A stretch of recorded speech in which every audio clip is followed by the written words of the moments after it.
Élu, ceci n'est pas une coïncidence. C'est une interruption prophétique. Le ciel coupe ta ligne du temps pour annoncer un changement. Au cours des prochaines 24 heures, Dieu a programmé un rendez-vous divin pour toi. Une rencontre qui a été inscrite dans son livre bien avant que tu ne ressentes cet épuisement, cette confusion, ce désir de plus. Tu as demandé, « Seigneur, y a-t-il autre chose dans ma vie que ce cycle ?» Et aujourd'hui, la réponse est oui. Pas un oui vague, pas un oui de motivation, mais un oui précis. Quelqu'un est envoyé dans ta vie comme un instrument dans la main de Dieu. Il peut venir comme un mentor, un partenaire, un porteur d'informations, une personne clé dans ton appel. Pas nécessairement comme un partenaire romantique, mais comme un catalyseur envoyé du ciel. Ce n'est pas une relation recyclée. Ce n'est pas ton passé qui revient sous un autre costume. Ce n'est pas ton ex qui réalise soudainement ta valeur. C'est une personne nouvelle, préparée dans une fournaise différente, marchant dans sa propre vallée, et maintenant divinement alignée avec ton chemin. Dieu n'essaie pas seulement de te faire sentir mieux, il est sur le point de changer la direction de ton histoire. Certains jours passent et sont oubliés, mais il y a des jours qui te marquent pour toujours. Élu, c'est l'un de ces jours. Les prochaines 24 heures ne sont pas des heures ordinaires sur une horloge. Elles sont une fenêtre, une portion de temps Cairo où le ciel se penche et la terre doit répondre. C'est pourquoi cette parole pèse lourdement sur ton esprit. Quelque chose en toi sait que c'est plus grand qu'une vidéo. C'est ton esprit reconnaissant la voix du berger t'appelant plus près, t'appelant à te réveiller, à prêter attention, à refuser de traverser en somnambule la fenêtre même qui pourrait ouvrir la prochaine décennie de ta destinée. Si cela résonne dans ton esprit, ne reste pas silencieux. Élu, déclare-le. Écris 777, je le reçois, dans les commentaires. Écris. Je suis prêt pour mon rendez-vous divin. Aime ce message, abonne-toi et partage-le avec une autre âme qui pourrait aussi être un élu. Je ne suis pas ici seulement pour parler de toi. Je suis ici pour marcher avec toi pendant que nous administrons cette sainte annonce ensemble. Le temps n'est pas ce que tu penses. Tu as mesuré ta vie en jours, semaines, échéances, anniversaires et années civiles. Mais le ciel ne bouge pas selon ton agenda. Dieu se déplace selon des moments fixés. Il y a une différence entre le temps qui passe et le temps qui est fixé. La Bible parle de chrono, le passage régulier du temps, et de kairos, le moment où Dieu entre dans le temps, avec précision, intention et puissance. Ce sur quoi tu te tiens en ce moment n'est pas juste un autre jour à faire défiler ton écran, ce n'est pas juste une autre nuit à te sentir agité et à moitié éveillé dans ta propre vie. Tu te tiens au bord d'un moment kairos, une fenêtre divinement établie où le Seigneur a choisi d'intersecter ta vie ordinaire avec sa vie extraordinaire. C'est pourquoi ton cœur n'a pas été en repos. C'est pourquoi la routine ne te satisfait plus. Tu n'es pas simplement fatigué de tes circonstances. Ton esprit ressent un changement. Tu as senti que tu devrais être ailleurs, sans pouvoir nommer le lieu, comme si tu devrais rencontrer quelqu'un sans pouvoir nommer le visage. Cette tension n'est pas de la folie. C'est une invitation. Le ciel annonce. Je fais quelque chose maintenant. Tu n'es pas tombé sur ce message par accident. Dans le naturel, il semble que tu aies cliqué sur une vidéo ou ouvert un lien. Dans l'esprit, tu as été attiré. Le moment, l'état d'esprit dans lequel tu te trouves. La question silencieuse au fond de ton esprit. Dieu, que me dis-tu? Rien de tout cela n'est aléatoire. Chaque rendez-vous divin a une annonce divine, et ceci en est une. Avant que Dieu ne bouge tes pieds, il bouge souvent ton attention. Avant qu'il ne change ton environnement, il agite ton esprit. Cette inquiétude, cette douleur silencieuse, cette sensation que quelque chose doit céder est la façon dont le ciel dessert ton emprise sur l'ancienne saison pour que tu sois disposé à entrer dans la nouvelle. Tu peux regarder autour de toi et penser que rien ne change, mais quelque chose a déjà changé dans l'invisible. Ce qui est écrit sur toi dans les livres du ciel est en train de s'aligner avec ce dans quoi tu es sur le point de marcher sur terre. Les prochaines 24 heures sont un signe de cet alignement. Quand Dieu marque le temps ainsi, il ne joue pas avec tes émotions. Il dit « Regarde-moi, je suis sur le point de confirmer ce que j'ai murmuré. Tu dois comprendre, Dieu ne gaspille pas la douleur, les retards ou les déceptions. Les portes fermées, pour lesquelles tu as pleuré, n'étaient pas la fin de ton histoire. Elles étaient le nettoyage du chemin. Si certaines opportunités s'étaient ouvertes quand tu les as suppliées, elles t'auraient emmêlé, piégé et distrait de la mission même pour laquelle tu es né. Le silence que tu pensais signifier l'abandon était en réalité Dieu aiguisant ton oreille, pour que lorsque cette fenêtre prophétique s'ouvrirait, tu sois capable de reconnaître sa voix au-dessus du bruit. Certains jours se confondent, et puis il y a des jours que le ciel encercle en rouge. Ce moment est l'un de ces moments marqués en rouge. Les prochaines 24 heures ne sont pas juste un compte à rebours, elles sont un appel à l'attention. C'est pourquoi le message semble lourd, c'est pourquoi ton cœur bat un peu plus vite pendant que tu écoutes. Un abîme appelle un autre abîme. L'Esprit de Dieu dans cette parole appelle l'Esprit en toi et dit « Réveille-toi, lève la tête. Je fais une chose nouvelle, et je ne veux pas que tu la manques. » Si le Seigneur a fixé un temps, le Seigneur a aussi préparé une personne. S'il a ouvert une fenêtre, il a arrangé ce qui passera à travers elle. Tu n'attends pas le hasard. Tu attends l'alignement. Et l'alignement exige de la conscience. Ne traite pas les heures à venir comme jetables. Vis-les avec intention. Prête attention aux impulsions, aux interruptions, aux petites coïncidences, qui ne sont pas du tout des coïncidences. Le ciel est plus proche que tu ne le penses, et le calendrier de Dieu touche ta routine quotidienne. Je n'annonce pas seulement une horloge sur ta vie, je me tiens avec toi pendant que tu apprends à honorer ce moment, à marcher différemment dans cette fenêtre, et à laisser Dieu transformer les heures ordinaires en terre sainte. Si le ciel a fixé un temps, le ciel a aussi choisi une personne. Cette rencontre à venir n'est pas aléatoire, n'est pas fortuite, n'est pas juste un autre visage passant dans ta journée. Elle porte du poids. Elle porte une mission. Elle porte une mesure de l'intention de Dieu pour ton futur. C'est pourquoi tu ne peux pas te permettre de la confondre avec ce que tu connais déjà. Ce n'est pas un vieux schéma qui se répète. Ce n'est pas ton passé habillé de nouveaux vêtements. Ce n'est pas l'ex qui se souvient soudainement de ta valeur. Ce n'est pas l'ami tiède qui n'apparaît que lorsqu'il a besoin de quelque chose. Dieu n'est pas dans l'affaire de recycler des chaînes et de les appeler bénédictions. Quand il parle d'un rendez-vous divin, il ne t'invite pas à retourner vers ce qui t'a brisé. Il ouvre la porte vers ce qu'il a silencieusement construit pour toi. Celui qui l'envoie a marché sur un chemin différent, a saigné dans des batailles différentes, a lutté à travers des nuits différentes, et pourtant son voyage a été guidé par la même main que le tien. Pendant que tu te demandais si ta vie stagnait, Dieu écrivait une histoire qui exigerait que les deux récits se croisent précisément au bon moment. Les rendez-vous divins dans l'Écriture semblaient souvent ordinaires de l'extérieur. Une femme allant puiser de l'eau à un puits, un fonctionnaire lisant un rouleau dans son char, un jeune bergère apportant le déjeuner à ses frères sur le champ de bataille. Aucun d'eux ne s'est réveillé ce jour-là en pensant « c'est le jour où le ciel va m'interrompre ». Et pourtant, Dieu a programmé ces rencontres avec exactitude. La bonne personne, au bon endroit, au bon moment, portant la bonne parole. C'est ce qu'est ceci. Cela peut ressembler à une conversation normale, un nouveau contact, une simple introduction. Mais dans l'esprit, c'est la collision de deux histoires écrites par le même auteur. Celui qui vient peut ne pas arriver avec des éclairs ou des chœurs angéliques. Il peut venir par la recommandation d'un collègue, par un message aléatoire ou par une conversation dans un endroit où tu es allé 1000 fois. Son apparence peut ne pas correspondre à tes attentes. Il peut ne pas ressembler à ton type, il peut ne pas entrer dans le fantasme que tu as construit sur qui tu pensais qui changerait ta vie. Mais il portera quelque chose que ton esprit reconnaît. Un son, une clarté, une clé. Ce pourrait être un mentor qui nomme le don en toi que tous les autres ont ignoré. Ce pourrait être un partenaire qui apporte une structure à la vision qui brûle dans ton cœur. Ce pourrait être un messager avec une information qui déverrouille des options que tu ne savais pas avoir. Ce pourrait être un pont vers un environnement dont tu as besoin, un réseau pour lequel tu as prié, une pièce dans laquelle tu n'aurais jamais pensé entrer. Peu importe comment ils apparaissent, ils ne viennent pas pour te divertir. Ils viennent pour t'activer. Tu dois comprendre ceci. Ils ne sont pas ton sauveur.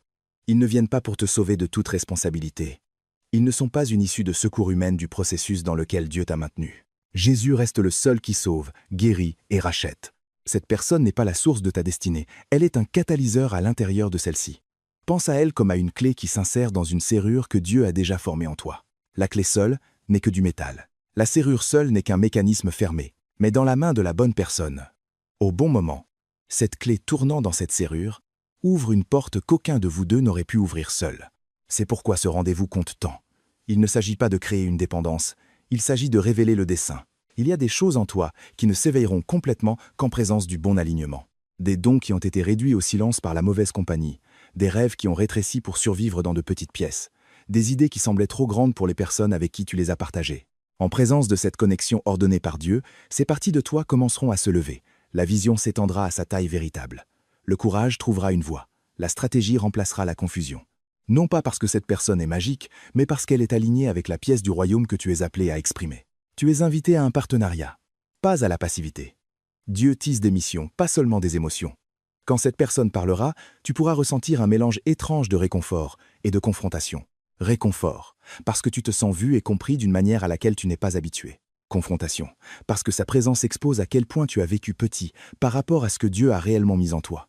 Cette tension est sainte, ne la fuis pas. Elle n'est pas destinée à te faire honte, mais à t'appeler à un endroit plus élevé.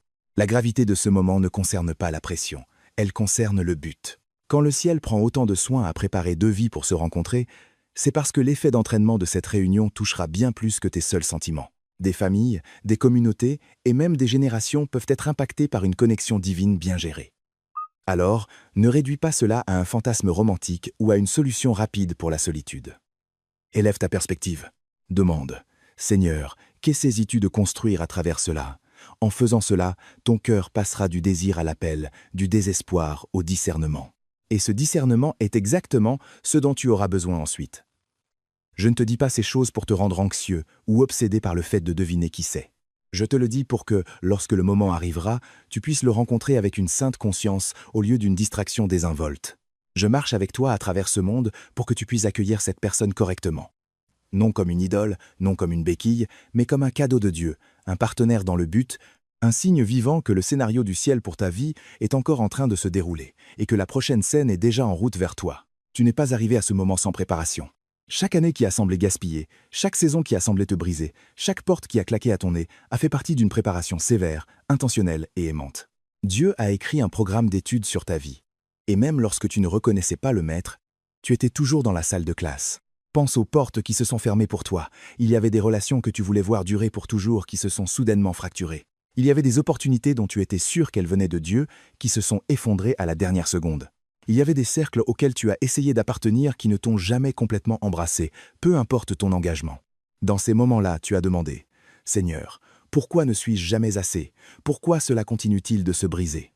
Mais le ciel regardait l'image complète. Ce que tu as vu comme un rejet, le ciel l'a souvent marqué comme protection et redirection. Si certaines de ces portes s'étaient ouvertes quand tu as pleuré pour elles, elles t'auraient mise en cage.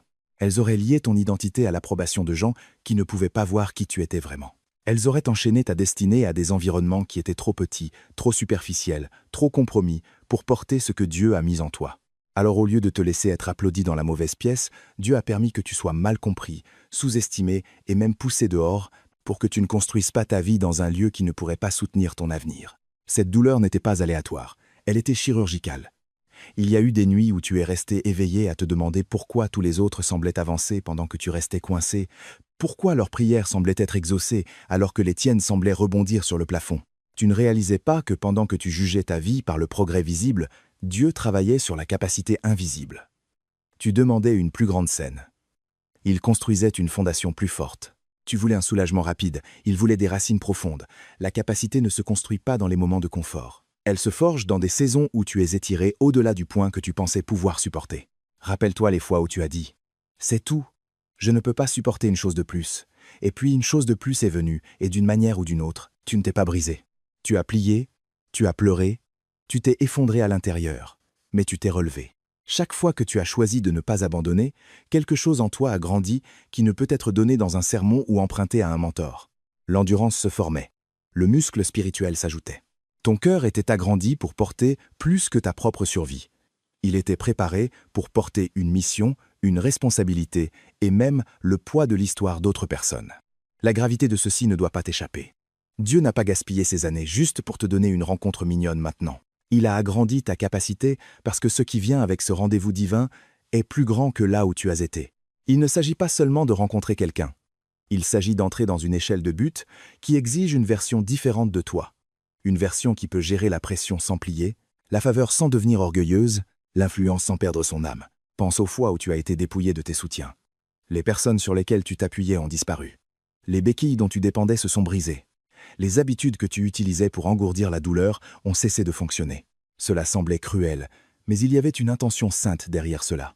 Dieu t'enseignait que ton identité ne se construit pas sur qui reste ou qui part, pas sur ce que tu accomplis ou n'accomplis pas, mais sur qui il dit que tu es. Il te sortait de la codépendance, du désir de plaire aux hommes, du besoin désespéré d'être choisi par les autres, pour que lorsqu'il t'appelle élu, tu sois réellement capable de le croire. Parce que si tu apportais ce vieux désespoir à cette nouvelle connexion, tu l'écraserais sous le poids de ton besoin. Tu idolâtrerais la personne au lieu de t'associer avec elle. Tu lui demanderais de combler un vide que seul Dieu peut combler. Alors, il a laissé le vide palpiter, non pour te torturer, mais pour te ramener à lui-même comme ta source. Seulement alors pourrais-tu te tenir face à celui qui l'envoie sans supplier d'être sauvé, mais prêt à marcher côte à côte. Regarde ton histoire à nouveau avec cette lentille. Les trahisons qui t'ont appris à voir à travers la flatterie. La solitude qui t'a entraîné à écouter Dieu quand personne d'autre n'était là. Les retards qui t'ont forcé à confronter tes propres motifs. Voulais-tu la plateforme plus que sa présence, la bénédiction plus que celui qui bénit? Chaque épreuve ne concernait pas seulement réussir ou échouer. Il s'agissait de raffiner ce que tu désires pour que maintenant, quand la porte s'ouvre, Tu ne poursuives pas la validation, mais l'alignement. L'intensité de la préparation correspond au poids de la mission. C'est pourquoi ce rendez-vous est si sérieux. Toi et la personne que Dieu envoie n'êtes pas juste deux vies isolées se heurtant l'une à l'autre. Vous êtes deux outils aiguisés, se réunissant pour un travail spécifique. Tu apportes tes cicatrices, tes leçons, ton onction, ton obéissance. Ils apportent les leurs. L'intersection de ces voyages a le potentiel d'impacter bien plus que ton monde privé. Et la clé qui te permet de reconnaître la sainteté de ce moment est le discernement. Un discernement qui a été construit lentement et douloureusement à travers tout ce que tu as vécu. Ce qui semblait autrefois n'être que de la sensibilité ou trop réfléchir, dans les mains de Dieu, est devenu un don. La capacité de sentir ce qui est de lui et ce qui ne l'est pas, qui est sûr et qui est envoyé, ce qui est une distraction et ce qui est une destinée. C'est sur cela que nous nous appuierons ensuite. Comment utiliser ce discernement aiguisé pour reconnaître le rendez-vous divin quand il sera devant toi.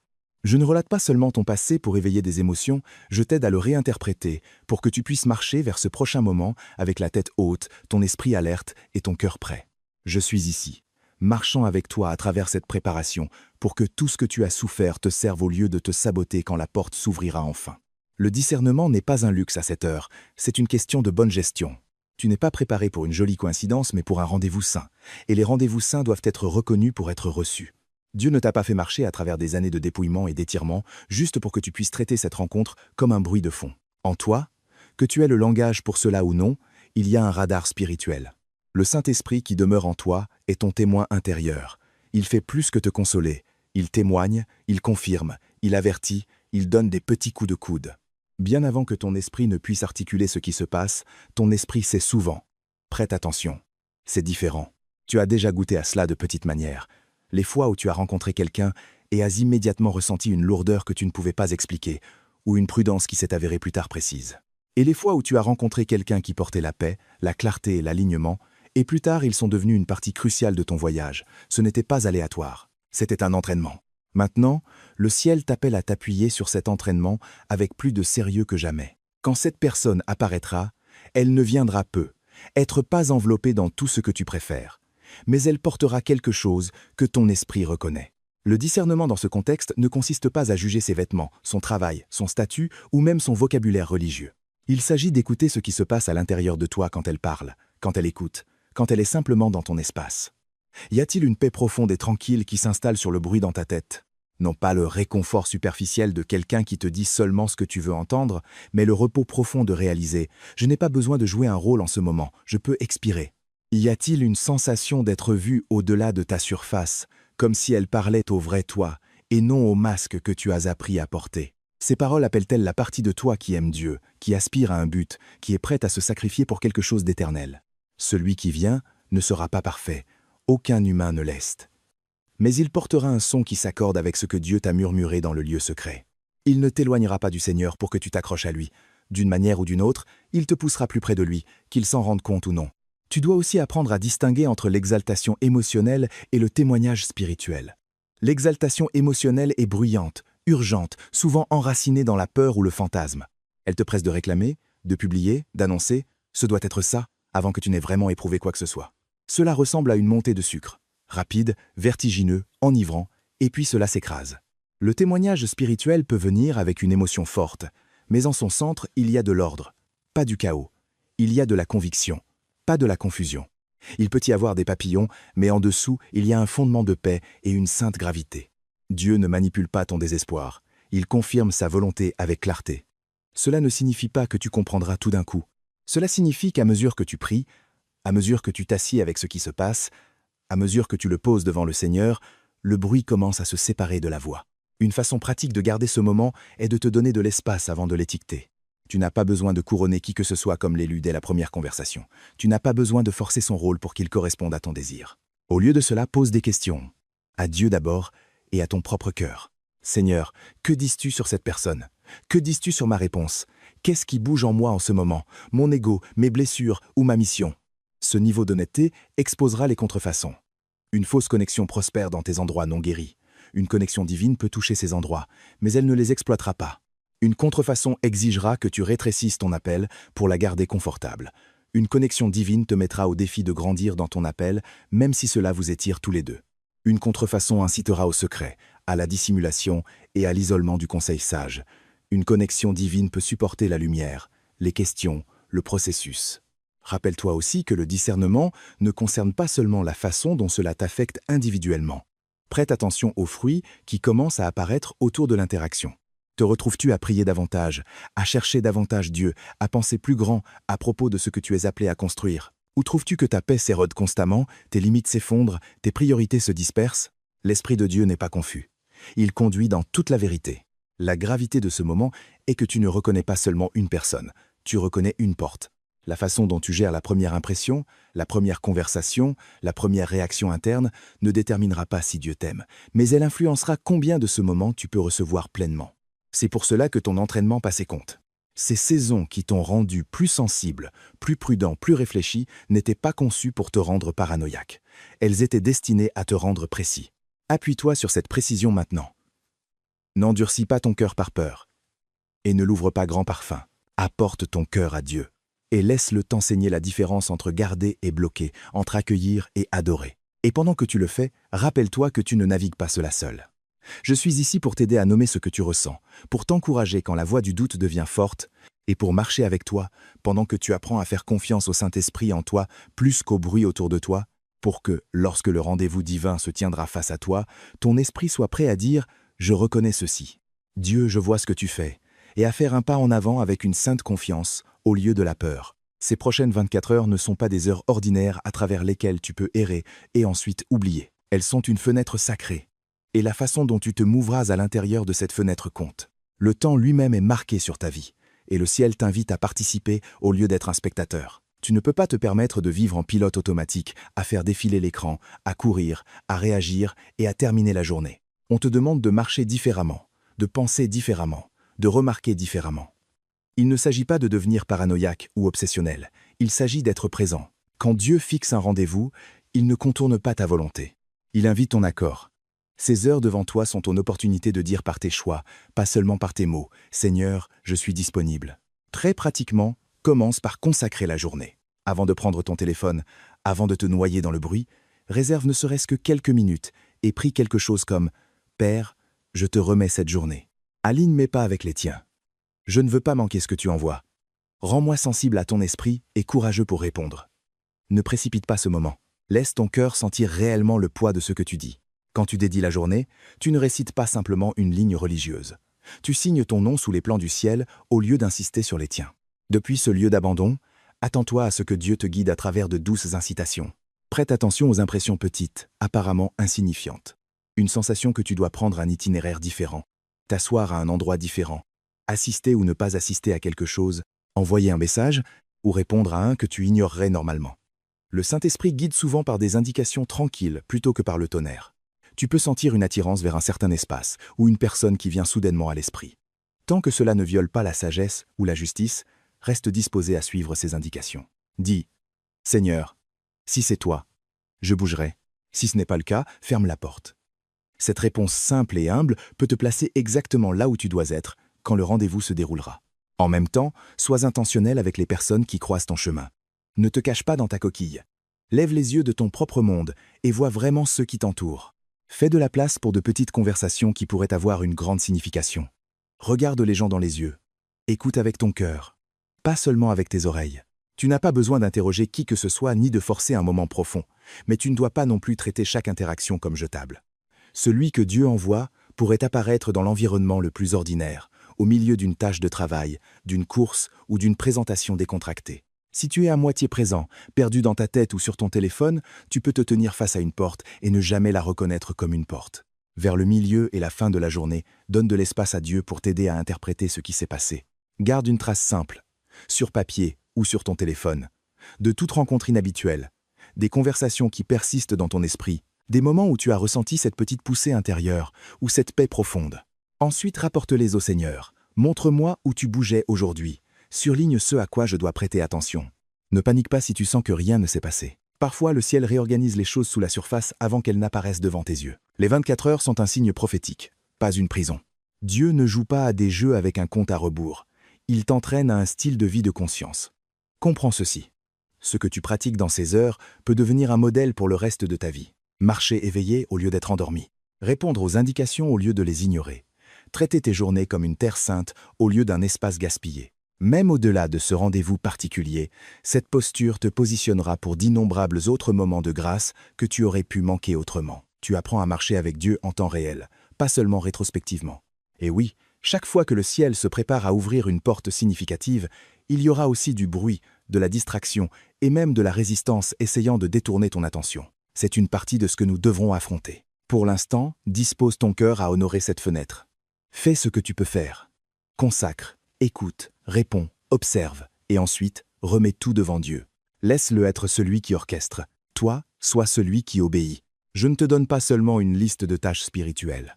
Je me tiens avec toi dans la foi en ces heures, t'encourageant à bouger avec intention, à traiter tes pas comme significatifs et à traverser cette journée en sachant que quelqu'un de plus grand que toi l'ordonne. Et je suis ici pour marcher à tes côtés, pendant que tu apprends à vivre ces heures comme si elles comptaient vraiment, parce qu'elles comptent.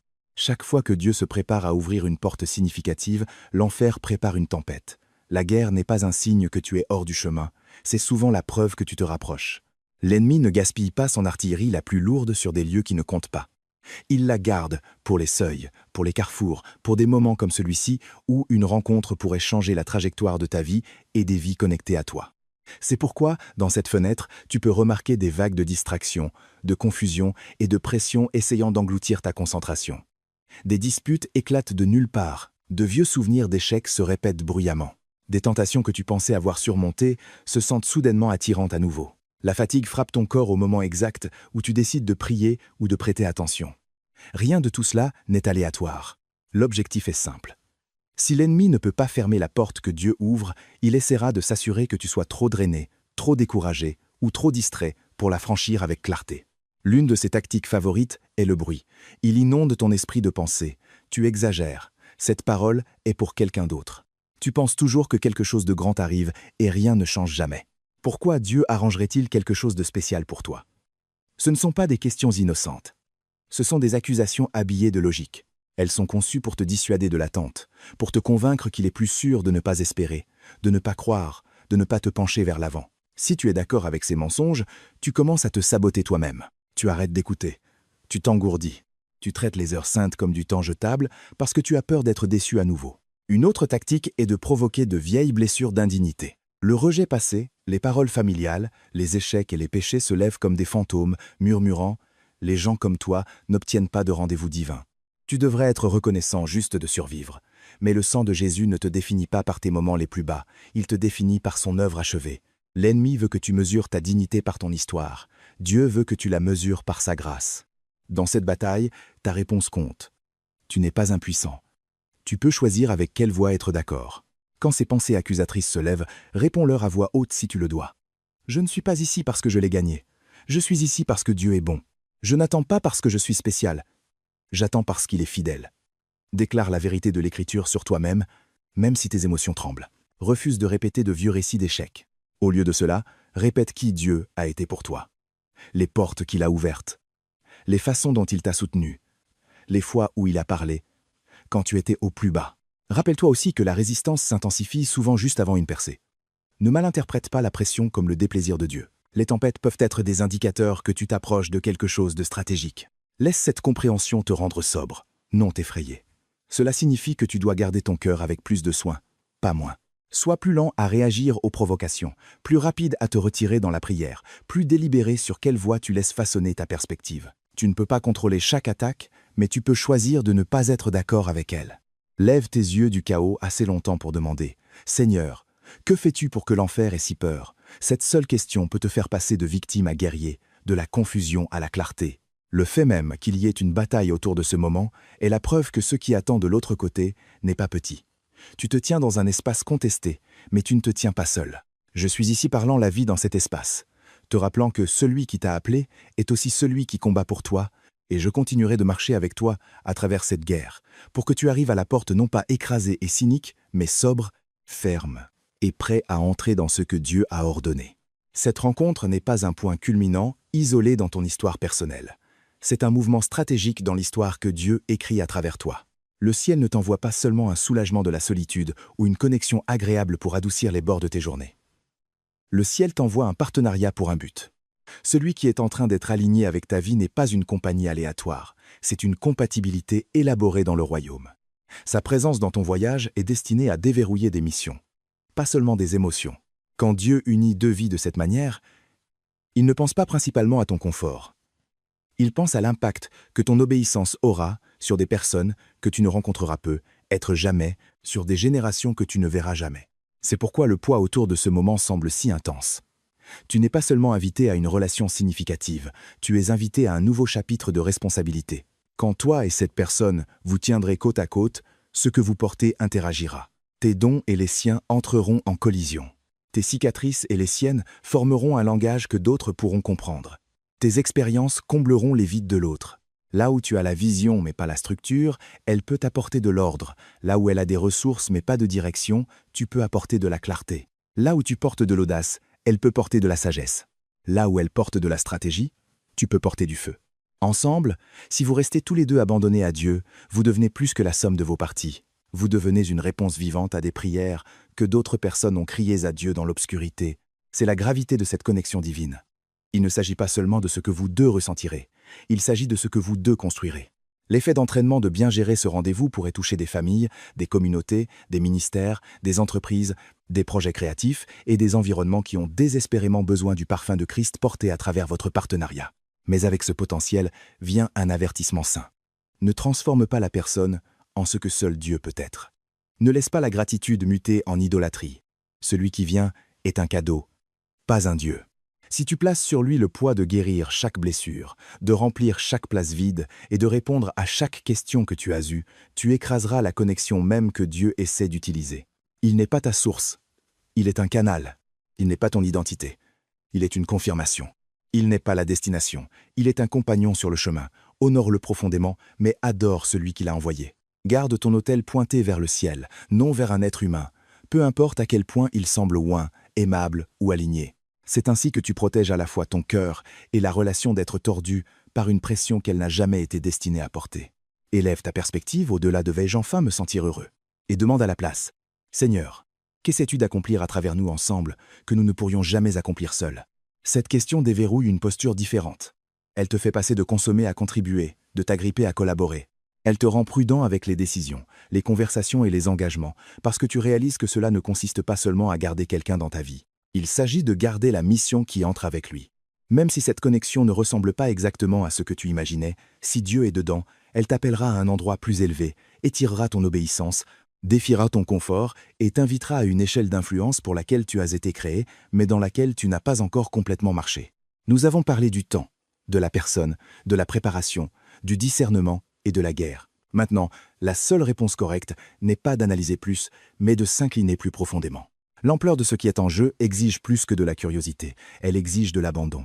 Dans la partie suivante, nous allons entrer dans cet abandon ensemble, dans la prière.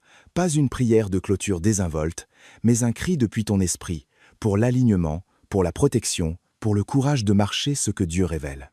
Je ne suis pas ici seulement pour t'informer sur le but.